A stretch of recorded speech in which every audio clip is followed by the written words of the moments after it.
Hi everyone, and welcome to another one of my videos. I used to do drawing tutorials at first, but right now I'm not following any order or steps, so if you like to watch me draw my self-portrait while listening to me talking about myself, you've come to the right place. Am I completely obsessed with myself? Maybe I am, but I don't think it's a bad thing. Like I said in my previous video in French, until 7 years ago, I used to hate myself, especially my body. I was assigned female at birth, you see, and when I was a kid, I didn't really care because I used to be very girly, and I still kind of am. But I had a major gender dysphoria crisis when puberty hit. I never wished to become a woman. It simply wasn't right.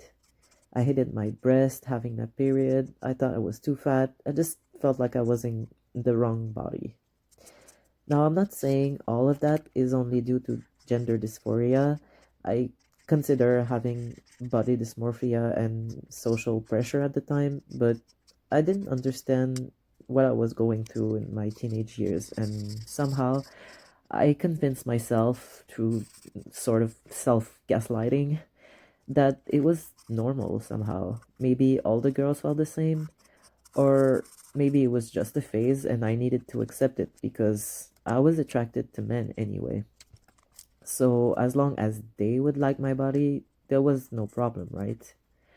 So yeah, I spent way too many years people pleasing, living for external validation, and wondering why my relationships kept on failing.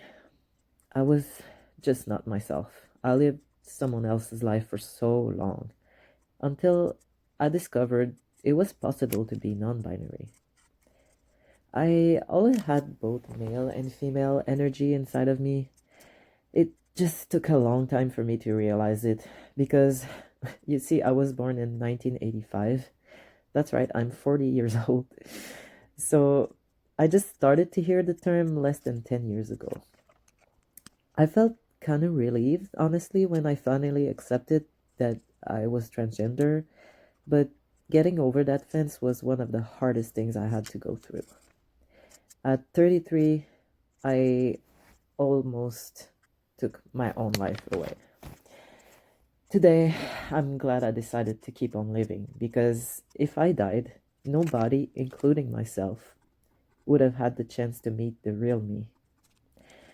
I used to be too afraid of disturbing people, too scared to ask for help when I needed it, and while I still have to deal with that kind of issues even now, I know I have the right to exist and be myself just like everybody else.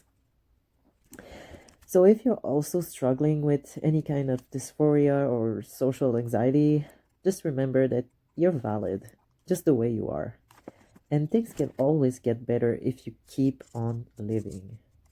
Sure, it's not going to be easy, but think about it that way. The harder the ordeal, the bigger the reward. And I can say I'm very, very proud of myself for getting through this. And so can you. Never forget this.